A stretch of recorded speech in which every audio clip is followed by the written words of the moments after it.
Yeah, we're in. Okay, good to see you all. We're going to run the photos, the screenshots from Lobby Day for you to enjoy, to see all of the states that we were in, or most of the states that we were in. Oh, they're beautiful, beautiful color. Georgia, Illinois, Massachusetts,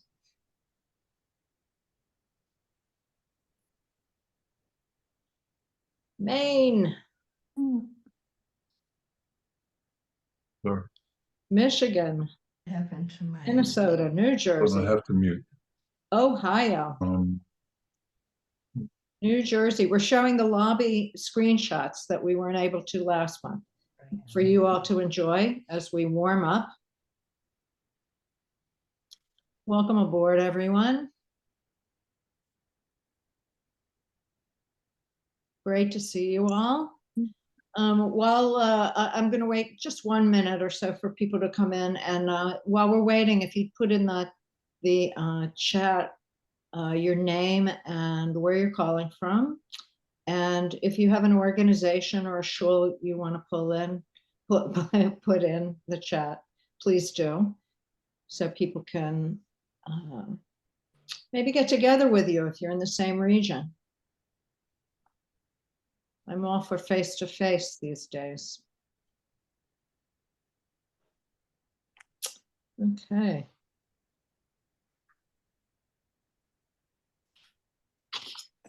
All right, I think I will start. We've got a minion. Welcome, everyone. It's good to see you. Scott from Florida, and Randy, Charles, Diana, Nancy, Donna, Donna Frankel, and my steering committee, Judy Burlfine, Elliot Rabin, Bill Witherspoon, Phyllis, and Melanie. Let's see, and who else is here? Marsha, Louise, of course, Louise, Tom, Rick Phillips. If you're first time, also, please let us know. Anybody first time? I know Tom is. Great. Marsha, great to see you. And Rick, did you say your first time as well from Washington? Yeah. Great to see you.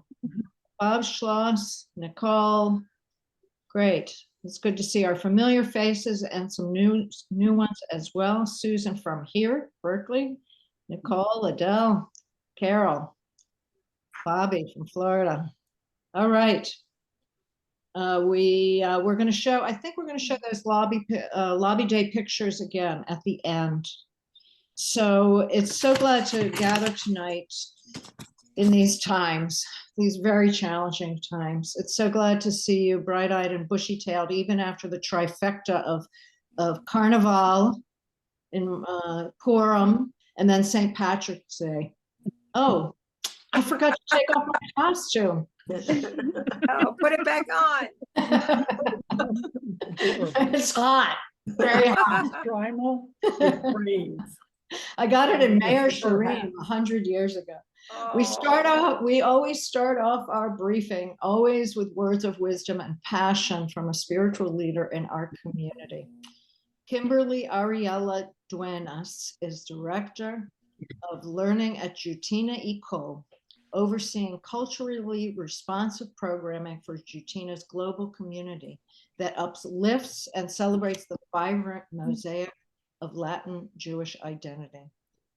Born into a multiracial family with roots in El Salvador, Spain, and Europe, she draws from her family's farming and baking traditions to help others connect with their multicultural identities. She's a certified yoga teacher. She integrates wellness practices in her work with the Latin Jewish community. Kimberly is the recipient of numerous awards, and most recently, the Pomegranate Prize recipient from the Covenant Foundation. Based in California, she graduated from American Jewish University of Los Angeles. Welcome, Kimberly. Thank you so much for joining us tonight. Thank you, Devorah. Thank you, everyone. I'm so thrilled to be here. And when I got the invitation and the chance to be with you all, I was instantly inspired because you are all on the ground and you are all leading through the heart to make sure that our earth has a voice. So thank you, truly. I wanted to offer some insight and some wisdom that draws on a few of my traditions. And I think we've all been feeling the significance of this moment, the heavy parts and the light parts, the grief, the anger, the darkness, and yet also the light, the revelation, the upside down silliness, like continuing to wear our costumes for Purim because we all need a good laugh. So thank you for that, Deborah. And I keep asking myself, if this is the time of everything being upside down, there must be a right side up. There must be. So I've started to dig into my traditions, of which I have many. As Rabbi Devorah mentioned, I have a whole lot of ancestors. I'm Ashkenazi, I'm Sephardic, my family's from El Salvador, and I have Mayan heritage. And so I did what every curious Jew does. I asked my ancestors and I started digging around. And this is what I discovered that I'd like to share with you this evening. And I found some answers, not just through the ground, but in the stars. So there's a really interesting interplay between Mayan astronomy and the Jewish month of Adar, which is the current month that we're in. And the spring equinox, which is just 2 days from now, offers a powerful metaphorical framework for understanding our relationship with climate change action. The spring equinox represents a cosmic moment of perfect balance, equal day and equal night, before tipping toward increasing light, which we all desperately need. Similarly, we stand at a critical environmental tipping point that demands revelation and action. And like Esther in the Purim story, who concealed her identity until the crucial moment when revelation became necessary for survival, humanity has often hidden from the full truth, has often been hidden from the full truth of the environmental impact until reaching this pivotal moment where action becomes imperative. The Purim narrative centers around the concept of v'na'afuhu, with everything turned upside down, a dramatic reversal where hidden truths emerge and expected outcomes transform. This mirrors our current climate reality, where established patterns must undergo profound transformation. Just as Esther's revelation of truth saved her people, our people, from destruction, our collective acknowledgement of climate science can guide necessary interventions. Mayan astronomical precision, which allowed them to predict celestial events with remarkable accuracy, reminds us of the importance of scientific understanding and forward planning. For example, there are architectural alignments at places like Chichen Itza in Mexico designed to mark the equinox, demonstrate how ancient civilizations integrated cosmic awareness into their built environment, which is a lesson in harmonious design that we so urgently need to relearn. So I look at both of my traditions, my Mayan tradition, my Jewish tradition, that fundamentally understood that cosmic cycles and human actions are interconnected. The month of Adar, culminating in Purim's celebration of unexpected salvation, teaches that even in seemingly hopeless situations, human agency combined with careful timing can create transformative change. Climate action requires the same synthesis of precise understanding, perfect timing, and courageous revelation of uncomfortable truths. So like Esther, who risked everything by revealing her identity to save her people, we must be willing to confront difficult realities and take decisive action at this critical juncture where the balance between environmental sustainability and collapse hangs in the balance. So to this dear community who are the fighters on the ground through the heart and through love of the earth and through our tradition, I offer a blessing of continued action, of finding balance, of leading with the light, of expecting the unexpected and finding the miracles and revealing the magic and moving forward as a nurturing community. And as someone who deeply cares about the earth and has had a history from my family, we still have land in El Salvador. It's really something special. We've been farmers for over 6 generations. And even though I'm not physically on the land working just like my grandfather was, this is my way of doing the work through the heart and through the voice. And so I hope to join you in whatever effort I can and remind people of this interconnectedness that we have between the land and our hearts and the stars. So thank you all for having me, and I'm just continuing to send you blessings into your work and into the rest of the season, and happy equinox in 2 days. Thank you so much, Kimberly. Maybe put your links in the chat, will you, for us? And I've always wondered about the tribes of Israel and the astrological horoscopes, that they merge in some ways. Some of the signs are the same, but I've never been able to find anything connecting the two. But thank you for connecting all that nature, the cosmos, with our work as well. So appreciated. Thank you for joining us. I forgot to introduce myself. I'm Rabbi Devorah Lynn. I am a co-founder with Mirella Goldsmith of the Jewish Earth Alliance. I think it's 6 years ago now. And don't worry, Mirella is off in Japan for a much needed break. She said she heard the Megillah read in Tokyo, and that was great fun. And I now want to turn the frame over to Dr. Phyllis Blumberg, who is the coordinator of our lobby day, one of the coordinators of our lobby day, and she's going to update us on how that productive effort.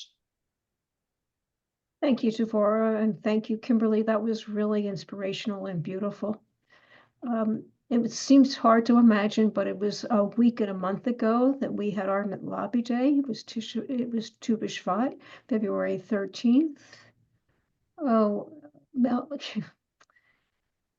Melanie, that's not the right slideshow, but all right, I'll do with it. We'll use this one. All right. So what we learned from our lobby day reports, first of all, we learned that the Democratic senators do support funding from the IRA and from the EPA budget. So that was very gratifying to hear, and they were happy to hear from us. The Republican senators that we met with, and this year we met with an increasing number of Republican senators, were really happy to learn how much money their state had actually benefited from the IRA, or as we called it with the Republican senators, clean energy tax credits, and how their states had gotten a lot of money and a lot of jobs. And just to remind people, there's a really great interactive tool of where did the billions go in climate infrastructure. And you can look at it on your state and you can say, okay, if I want to talk to my senator or my representative, maybe I want to mention these specific projects. Our third ask, if you remember, was an ask about making polluters pay. It had just recently been reintroduced. It was not something that most senators' aides knew anything about. So we've decided that we're going to be talking about this more in the future. And we heard from a number of Democratic senators that it's important for us to contact our Republican senators, and we contact them on our Republican House of Representatives. And if we have friends and family who live in Republican districts, it's important to talk to them. It's important for them to hear from us and from climate concerned people. But it's most important for people to be talking to their own elected officials. So what do we learn from we asked people to report back to us and to give us an evaluation. And we are very heartened to hear that most people want to be involved in the future. And that we are going to be inviting anybody who is part of our Jewish Earth Alliance mailing list, comes to our meetings, to come to and join us in one of our committees. We currently have 3 committees. We have a communications and a partnership relations committee. This committee does outreach to potential organization partners, cultivation of organization partners, maintains our mailing lists, writes our twice-a-month newsletters, maintains our Facebook page, and our website, and We work on our publicity for Lobby Day, and we maintain that. So anybody who has a special interest in communications and writing or developing partners, please get a hold of us. Then our policy planning committee we're the committee that plans all of the actions that we have to do. And in this changing world, it's often a rewrite and a rethink constantly. At least one of us attends the regional Washington, D.C. based meetings that other interfaith groups are working together on. And we provide the briefings for the newsletter. We provide the briefings about that. And sometimes we share opportunities for partners to create policy materials. And then, of course, there's Lobby Day. And Lobby Day is when we were interested in getting more co-sponsors. We're interested in recruiting and managing the many people that we can be lobbying with. We do lobby training, lobby scheduling, and then of course the actual day of lobbying. So when we're trying to grow out our people who are involved. We also will be reactivating our Speakers Bureau because of popular demand. We will be offering live in-person presentations if we can find people who live in your area who are qualified. And we want to continue offering remote or virtual speakers. So I want to also report on our methane waste emissions charge. That was our action from February last month. Beside it was our action that was part of the newsletter and that was not part of the Lobby Day. We were asking the senators to oppose the CRA, the Congressional Review Act. All Senate Democrats did vote in opposition, which is really a good thing. I mean, we have to make sure that this is not something we can take for granted. We want to make sure that we have to keep reminding Democrats to remain on the right side of environmental voters.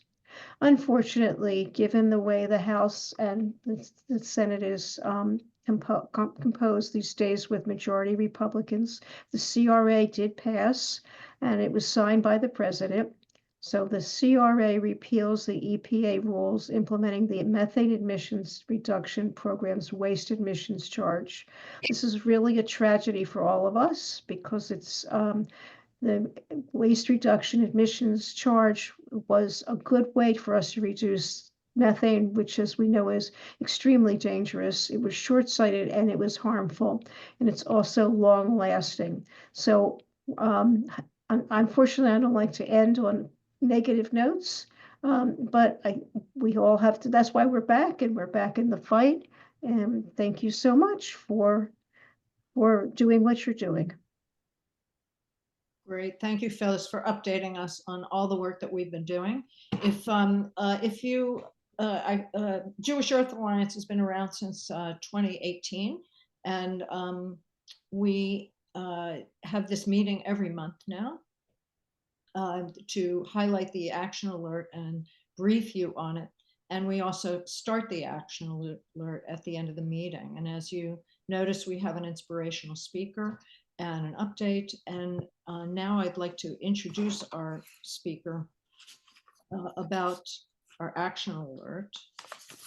Our speaker tonight will assist us in clarifying the complexity of congressional budgets and their importance in the legislative process. Shannon Baker-Branstetter is the Senior Director of Domestic, Climate, and Energy Policy at American Progress. Shannon previously led federal and state policy coalitions on climate, racial equity, transportation, and energy at Dreams Core Green for All. Before that, they managed the cars and energy advocacy team at Consumer Reports and worked for a plaintiff side employment civil rights law firm, as well as the U.S. Department of Labor. Shannon earned a JD from Georgetown University Law Center, a Master of Public Policy from UCLA, and a bachelor's degree from Yale University. They hold bar licenses in California and Washington, D.C. Shannon, thank you so much for joining us tonight. We look forward to clarity of this very complicated strategy. Thank you so much for having me. It's really delightful to be here with such a great group. I love hearing about the activities that you've already done. And it sounds like you're all very sophisticated. And I know that what's going on right now is very complicated and there's just lots happening. So I will do my best to help sort through it. I get confused too. So I will do my best. Most of the slides I have are on the details of reconciliation. I'm happy to share these slides for when and if you decide to engage on that, but just to differentiate a little bit. So what we've seen from President Trump and Elon Musk through the Doge actions have mainly been attacks on federal agencies and have been illegally freezing funds and laying off staff. So that is definitely a big part of what I know we all want to talk about. That all deals with existing programs and existing funding that was either funded through regular appropriations or through the Inflation Reduction Act or the bipartisan infrastructure law. So that's where we get into the Doge cuts are really like the illegal impoundments and illegal staff cuts that are happening. So just wanting to put that as like one bucket of things. The other bucket of things is the continuing resolution. And that's because we did not have, the appropriators were not able to reach agreements. And so the government was going to run out of money. And so last week, of course, Congress had to decide whether Democrats had to decide whether to shut down the government or to vote for a continuing resolution that had lots of harmful things in it. Definitely a Hobson's choice. And I think Democrats are very divided on, what the right path was or should have been. But I think everybody agrees both choices were terrible. And that continuing resolution that passed last week and meant that the government was not shut down had all kinds of terrible shenanigans in it. It allows Doge and Trump and Musk to really move money in between different designated pots. It really takes away congressional authority and power that Congress does have and should be providing a check in appropriations. And so the damage on that is definitely fresh, and I think there's all kinds of new mischief that will be done. So that's kind of the second bucket. And then the third bucket is what most of these slides are about, and that is the reconciliation process. As everyone knows, the Inflation Reduction Act was passed by Democrats along party lines using reconciliation, and it allows just a simple majority to pass the bill. And so what the first slides do is just kind of the requirements for using reconciliation. And so that does provide some limitations on what Republicans can do, but the main thing is just simple majority passage, and all the provisions need to affect the budget. And it cannot just be incidental spending. For example, the minimum wage, while that does affect federal spending and deficits, the parliamentarian found that minimum wage is not something that can be, minimum wage increases cannot be in reconciliation. So there are some restrictions on what can be in this reconciliation package, but Republicans right now are trying to use that to cut programs, including climate and energy programs, as we're seeing cutting Medicaid and other really essential programs so they can fund tax cuts for the wealthy and corporations. So that's the third play of reconciliation. So I'm happy to talk about any three of those, the Doge, continuing resolution, or reconciliation. And yeah, thanks for this this slide. So we're seeing things that like already were frozen or cut. Some of these were funds that the Biden administration wasn't yet able to spend down. So that's things like the EV charging network, some of the other transportation programs like clean ports, school buses. These funds were being spent down in regular order, but just were not all the way spent down when President Trump took office. And then some of these programs were already contracted, for example, the Green Bank, and then EPA illegally is trying to resend funds from monies that are already contracted. And we see that in a variety of contexts, right? That's true with USAID and other contractors, that funds are being illegally frozen, contracts voided. And so that is all working its way through the courts. So combination of money that didn't get all the way out the door and some money that was legally obligated and the Trump administration is trying to illegally claw back. So as I said, some of that is being worked out through the courts. One of the things that congressional Democrats were trying to do with the continuing resolution was to have some kinds of limits on how Doge and Trump and Musk were reassigning funds, breaking contracts, illegal firing, but they were not able to get the Republicans to budge. And then they were faced, as I said, with that very difficult choice of shutting down the government or voting for the CR. So in terms of which programs are frozen, it seems to change almost every day. And as I said, courts are getting involved. And so it's just kind of real-time information, but it's very difficult to see how any of the main agencies that are doing environmental programs, the EPA, Department of Energy, Department of Interior, how they can function in this environment. And so it really does have a chilling effect on programs, whether they have been cut or not.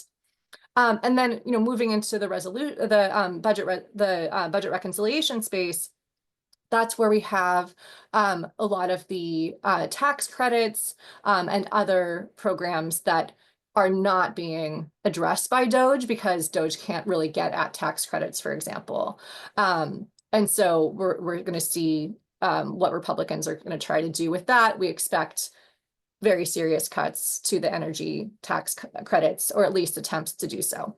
And the reminder that the energy tax credits include, the vehicles, renewable power, manufacturing tax credits, as well as buildings and homes, energy efficiency, as well as appliance rebates. You've already spoken about the methane fee. I think that there will still be an attempt to repeal the rule itself because the CRA, the fee itself, because the CRA removed the rule implementing the fee, but the fee is still technically on the books. And so attempting to repeal the fee is likely to be in a reconciliation attempt. And then moving on to, other staff cuts for EPA, the Energy Department and the Interior Department also could happen through continuing resolution, through budget reconciliation. But some of those may be for a future appropriations bill, whether that's a continuing resolution or an actual bipartisan appropriations process. Yes, I see some great comments on, other programs. Yes, the conservation programs, some of those were not all the way spent down. So the REAP program, the New Era program, a lot of these help co-ops and farmers access affordable clean energy and renewables, and were very popular, oversubscribed, and just really great programs that are also, unfortunately, on the chopping block. So I'm happy to talk about whatever people would like to talk about. I forget, do I have one more slide? Okay, yes. So just I'll give one more minute and then happy to answer questions and have a dialogue. You're good. So, Good. so the way that Center for American Progress is seeing our work in this space. And just a reminder, and I should have said at the top that Center for American Progress is a multi-issue think tank. I work on climate, but we work on everything from healthcare to national security, education, civil rights. And so, writ large, CAP is focused on defense, progress regardless, and planning for the future. Those are the three ways that we think about a lot of our work. And so right now we've been drinking from fire hoses and really focus a lot on defense. But we also do have some lines of work that are still working on state and local action, helping connect people with our international partners and NGOs to keep things moving forward on climate action. And we also have a lot of work that is building what the alternative is and keeping that positive work going for when climate advocacy and progressives gain power again, that we'll have policies ready to go for that moment. So just want to make it clear that while I've talked a lot about defense, and I know that that's what, you know, so many of us are thinking about right now, there are still other important lines of work for us to keep in mind too. But on the defense, it sounds like you're already doing fantastic engagement, you know, with your members. I know that a group called Series is doing really awesome business engagement. So if you want to connect with them, that might be another chance to bring together faith voices and business voices. The League of Conservation Voters is doing awesome grassroots work and lots of events. So that's another way to plug in. And then really the storytellers and amplifying those stories of people who are either negatively affected, you know, by the cuts or by the higher electricity prices that are going to come from cutting the tax credits, as well as the positive stories of people who are, you know, saving money or able to, you know, stay in their home because they have access to community solar, or, you know, they were able to, you know, buy medicine because they didn't have to pay for gasoline anymore because they had an electric vehicle. All of those positive stories are really important too. And the stories of harm from Doge and what Trump is doing, and from, you know, a bad reconciliation bill, those are hugely important too. They get picked up in the media. Members of Congress do feel the pressure, and they need to feel that pressure, because otherwise they feel the pressure from Trump and Musk, even if they would like to do something that resonates with their constituents and clean energy projects that create jobs in their districts. There still is that really intense political pressure. So the more it can be clear that it's in their political interests and their constituents' interests, the better. So I will stop there, and yeah, happy to answer questions and hear what's all on your minds. Thank you, Shannon. I think you amplified a lot of what our mission is about. The idea that we need to encourage people who are even on our side, and the affiliations we create and the engagement we create. And that they want to hear from their constituents. They're sick of they're tired of the three-piece suitors, maybe. But yeah, Susan Desmond asked for a definition of budget reconciliation, and I know, Bill, you did put it in the chat, but maybe for other people who are not looking at the chat, you could do that. You could clarify that for us. Sure. Yeah. And I think the first or second slides also do a good job of that. But writ large, Bill's 100% right that it allows going past the filibuster. So therefore, given the current very slim majorities that Republicans have in the House and Senate, it allows a bill to pass without Democrats. So it can pass along party lines, just as the Inflation Reduction Act also passed only on party lines when the Democrats had those slim majorities. And so the trick is, though, not just any bill can bypass the filibuster. It does have to affect the budget. And there are a series of other arcane rules that the parliamentarian can rule on whether it can be in or out. So whenever Republicans do come up with their proposal, there will be in the Senate an opportunity to strike provisions that do not meet the requirements of reconciliation, and those are called birdable, and they have to go, every provision has to go through a quote bird bath, which is named after former West Virginia Senator Robert Byrd. And so provisions that do not affect the budget, or just you know, outside of the rules, they can be kicked out. So I remember when the parliamentarian issue came up a few years ago, I think, as to what they actually could rule on. So now you have to define filibuster. Yes. I So know many of our people do know these terms, but I want to make sure that everybody's on board. Okay. Sure. So I'm not even sure that I have it on top of my head. I just use the word all the time, but the definition, but it's when you would need 60 votes to overcome an objection from the floor. And so the vote couldn't proceed until you get that 60 votes. And so a filibuster essentially allows anyone who's within that 60 vote margin to make an objection, and then the vote can't come to the floor until you override it with 60 votes. So it essentially means that any legislation that does not, that can bypass the filibuster, it only needs that simple majority. It doesn't need the kind of de facto 60 votes in the So Senate. it's the difference between 60 and 51. Yeah, Not- it's a Senate rule, yes. All right, well, Rabbi Melanie, our co-chair, has a question. I've heard different, do you want to ask it, Melanie? Sure. It has to do with the Trump tax reduction for the very wealthy. And I keep hearing it counts, it doesn't count. Can you illuminate that a little bit?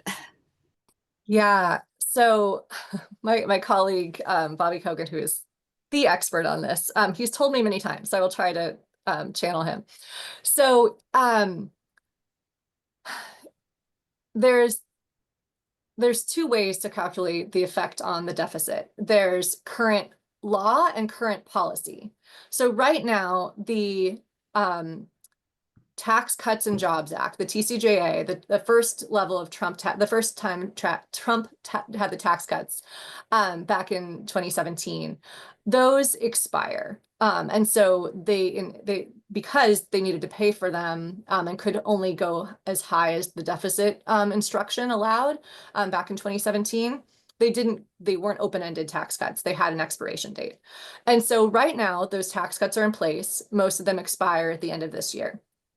So the current law is that they expire. And so any tax cuts that are extended beyond that time would count against the deficit or need to be paid for. But what some Republicans are trying to argue is, no, we don't need to account that way. We're just going to say it's current policy. Right now, the tax cuts are in place. So extending what's already in place shouldn't cost us any money as the Congressional Budget Office is scoring the legislation. That is not how the parliamentarian has ever ruled. That has been against the rules. But there's a question of whether Republicans will either try to convince the parliamentarian to go against what she has said before, or will overrule her. So that's kind of the up in the air of, I think a few months ago, people would have thought that's impossible. Of course, you have to pay for those tax credits or, increase the deficit. Now more and more Republicans are in Congress are saying, no, we're going to use the current policy baseline, which means that extending current tax cuts would not count against them in Congressional Budget Office scoring. So it remains to be seen how that will be counted, but it seems like Republicans are pushing for that, because then they can tell the public, oh, look, we're not raising deficits. These $4.5 trillion tax cuts are free. So they want to be able to say that, and they would be able to say it more convincingly if the parliamentarian agreed with them. Sorry, sorry if that's too wonky. No, it's good. It's good. Free tax cuts sounds like a good bumper sticker. Gosh. Anybody else have a question? You can raise your hand. You don't have to put in the chat. You've clarified everything.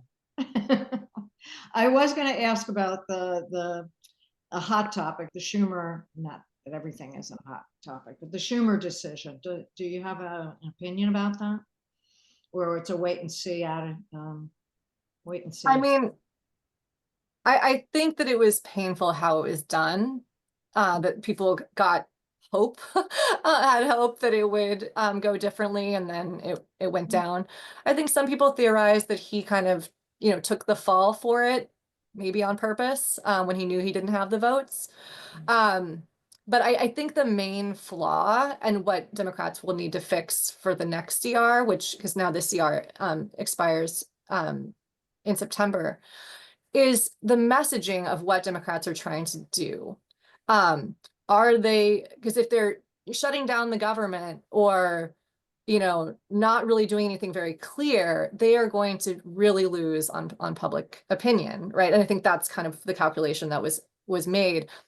If Trump and Doge and Musk are seen as, you know, really messing things up, and Democrats are taking a strong stand and they're fighting against these abuses, and they will not let the budget go forward, you know, while these abuses are happening. And if the public heard that and knows Democrats are fighting for them, I think that gives Democrats just more cover and more space. But they did not, I think they were fearful that they'd be seen as shutting the government down. And in this era of Musk and Doge, that could be shutting the government down, you know, for a really long time and taking away really essential functions. And they were afraid that they would get blamed.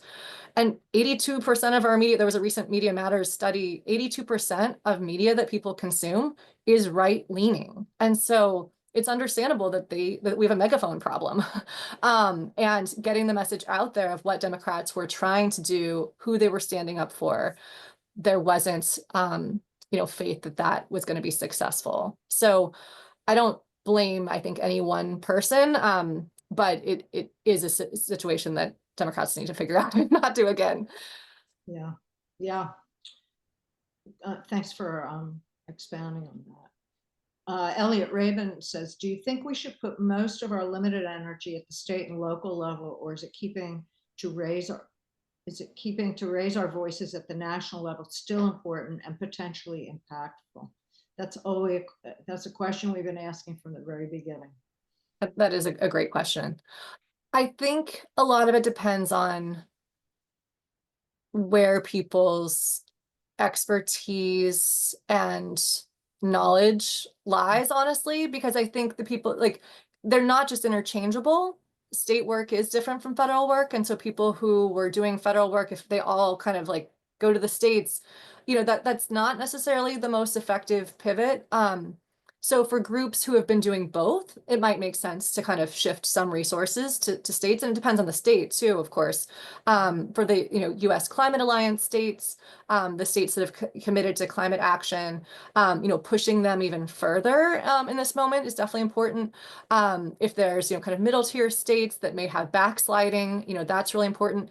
But if people are in super red states and they just don't think they're going to be getting anything from their state government, you know, that might be, you know, either long-term work or beating your head against the wall, just like the federal work. So I think some of it just depends on the state dynamic and how, you know, individuals and organizations are set up.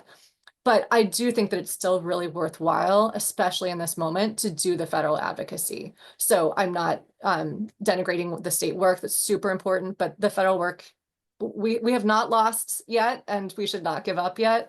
And it's really important for everyone, to all the members of Congress, whether they're Republicans or Democrats, to hear from us.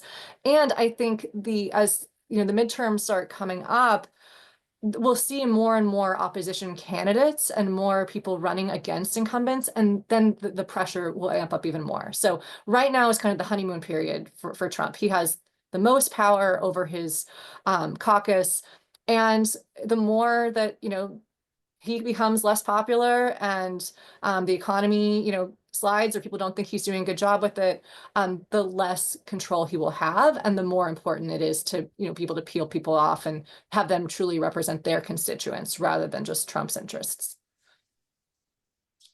Yeah, but it probably is beneficial for people to show up at things, even if they're not wholly, you know, involved with state or federal. That if they have the time to show up to both, the numbers help, I would say. Yeah, Absolutely. it's true. Yeah. All right. Well, let's see. Hildy from TNEC asked, the NOAA and National Weather Service are critical in data about climate change and aviation. Is there any legal recourse to these cuts? So I believe the NOAA cuts are subject of litigation. I can't remember if that's just on the probation side or if that's beyond that. But yeah, the way that the cuts have been done is against union contracts and other, you know, administrative procedure legal requirements. So again, the courts are super important. Yeah, courts are super important. the enforcement part is what we don't know yet. In recent deportation actions, we've seen the Trump administration defy courts, but you know, his deputies are before the judge, you know, and can be in contempt. So, and judges can call in enforcement power, you know, from they can deputize law enforcement. So we haven't seen this. So it's hard to predict how it'll come out, but it is definitely a live fight. Yes, yeah.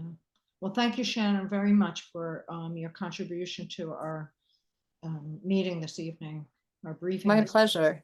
Yeah, and Um, happy to share the presentation, and people can email me anytime, but really, really appreciate all that you're doing. It's great to meet your acquaintance. Oh, great. Do you want to put your email back in the chat again, just in case? I will do that. Yes. It's gotten lost in the river of chat. But we really appreciate you coming and meeting with us tonight on this difficult, challenging times and complicated issues. All right, so we are going to move on to our action alert, and I'm going to turn the frame back to Phyllis Blumberg, who is going to explain how we do this. And you know, we get you while we've got you, basically, when we have your attention and your time. So we think it's a really good start on the action alert. And of course, if you don't finish tonight, you can continue tomorrow. So Phyllis, you're on. Yes. So thank you, Shannon, for setting it up so well for us to understand the budgets and the DOGE activities. So there's so much that we could be doing, but we narrowed it down to 2 money-related actions. One, we want to ask our senators and our representatives to continue to support clean energy credits. And the second one is we want to ask our representatives and our senators to take actions to stop DOGE from freezing clean energy funds. Industries really would like us to continue these tax credits, particularly industries that have gotten involved in doing the projects. When there is this on again, off again, you get this boom and bust cycle, and that's very bad, very hard for industries to plan. And Republican Congress people are coming out and saying we need to keep the budget, we need to keep the tax credits in place. And so far, we think that over 42,000 clean energy jobs have either been threatened or eliminated since January of 2025. That's a huge number, and that will have a large impact on our entire economy. And as I alluded to, this uncertainty, if the budgets are cut, we don't know what's happening, projects get frozen, and it's uncertainty because of political and also financial uncertainty, and this leads to the boom and bust. It leads to people who would be invested in projects not wanting to be part of it. People, we've also had seeing people contracts get canceled and projects get put on hold. So that's what we're going to be talking about. And this is amazing to me. The Secretary of Energy, who is Chris Wright, he says that climate change is a necessary side effect of building the modern world. Well, it's not true. It's the furthest thing from the truth, and especially today, where there's so much clean energy, renewable energy that's cheaper, that's more reliable, that's easier to put up on the grid, that's quicker to build, and the global south and the undeveloped nations are probably going to be able to jump over the fossil fuel burning and go right to clean energy. So it is definitely not a necessary side effect. Clean energy is produced locally. It's not subject to challenges of geopolitical things. It's also gives us energy independence, security, and dominance. If these are words that Republicans want to hear, because we want to be energy independent, secure, and dominant. So these are the kind of things that we can use when we're talking to our Republican senators. So what our ask is relates to the first two things that I mentioned. So I want to take a minute or two to make sure everybody knows how they can contact their senators and their representatives. If you do not know who your senators are, or your representatives are, you can go to this website, and if someone could put it in the chat so it would be easy for people to see it, to find it. Whoops. So if you don't know who they are, you can go to this website and you can find who they are. You can call the switchboard, the Capitol switchboard, and if someone could put that in the chat too, that would be great. The switchboard, and just say, I'd like to reach my senator, and give the name, or just say, I live in South Dakota, and they'll give you to you. Or if you're not inclined to make a phone call, and we can do that tonight, we can call at night and leave a message, or you can go to the member's website and just write a message on their contact page. So you have two options tonight. We would love for people to be able to do either a call or comments. They don't take very long. And now we're going to give you the script. But before we go to the next slide, I just want to know if everybody knows how to contact their senators and representatives, and if there's any questions. You have to open another screen. Is that I know, right? I just want to make sure everybody knows how to do it, not what we're Okay. doing. Right, right. I think we have a lot of veterans here, a lot of people who've been doing Yes. this for a while. So here's Well, our suggested screen, our script rather. It can be either an oral script or a written script. And we have places in there where we would like you to put in what matters to you. So we're urging you to tell your senator and your representative to support the clean energy tax credits for industries and individuals. And we're urging the senators and the representatives to stop DOGE from freezing clean energy or climate funds. That's exactly what we were talking about earlier. And then, why does this matter to you? If Congress gets rid of the clean energy tax credits or the climate funds, prices will rise, jobs will be lost, or what other reason that you personally could do. So you want to give a sentence or two that says, this is a priority for me. If you have friends, or I mean, if you have, this is a reason, like I know people who have lost jobs. My town was in the middle of doing a clean energy project and now it's on hold, etc. And then there's the Jewish Earth Alliance. We always like to put in a Jewish hook to why we're doing this. And one that we keep coming back to over and over again, but it's always will be true.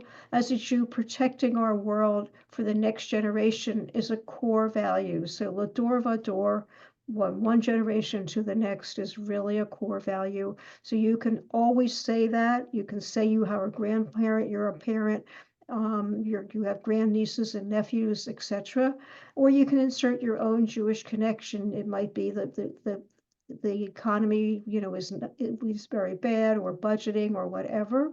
And then you end it with, I urge you to protect clean energy funds. So now I want everybody to pick up their phones if they're going to be calling, or to go on to their to go onto the websites and just make a couple of phone calls.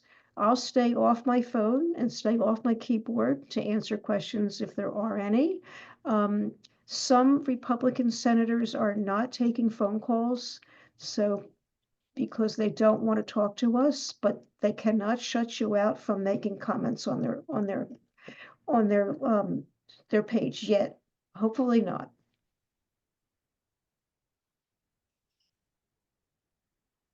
So everybody pick up your phone if you can, or start typing away. And if you can't finish up tonight, you can do it tomorrow.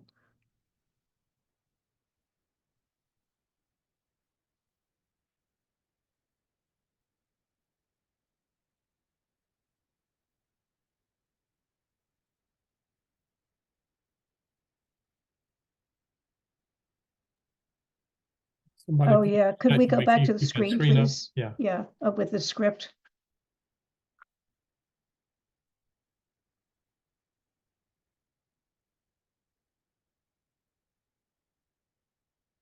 So if you've made a call or you've made a comment, let us know. Yeah, so we're asking you to contact 3 people tonight, 2 senators and your representative.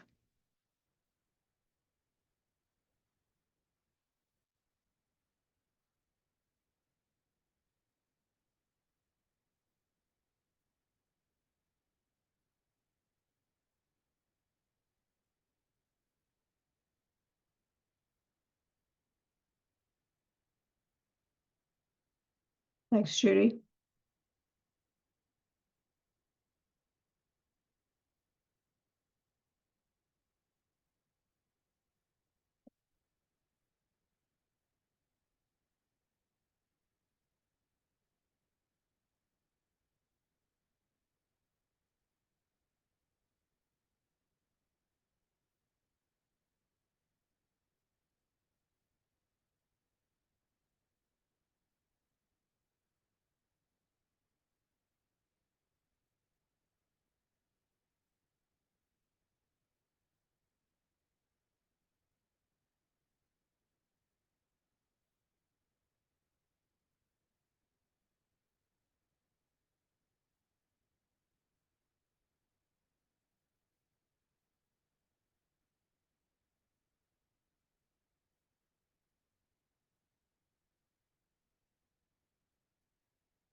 I want to thank everybody for taking action tonight and tomorrow and continuing to take action. It's not just once a month, it's not just twice a year that we have to act. We need to be acting on a very regular basis, and it's really quite easy to do that. So thank you. And thank you, Phyllis.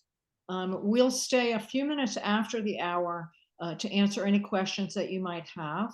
And we thank you all for coming tonight. It's terrific to see your faces and to gather together in these troubling times, that we can see that there are other people who are equally concerned about what's going on as we are. You probably heard it this week that Mordecai told Esther, perhaps you were born for such a time as this. And that's our timing too. We are here for such a time as this. I'm comforted by the Jewish teaching in the Zohar that you have to go low in order to rise higher. The rise entails a fall, and with the help of universal and divine strength and power, we will feel that the sacred values we pursue will rise again with enthusiasm. So thank you all for coming. Thank you all for acting. May your advocacy be blessed with strength and courage, and we'll see you next month. I think it's in the middle of Pesach. So I believe all- we're meeting the week before, but we'll send everybody the notice. Oh. We won't Okay. meet. There we Great. go. Okay. Yes. Yes. So look at our keep in touch through our newsletter, and we'll see you next month for our April meeting.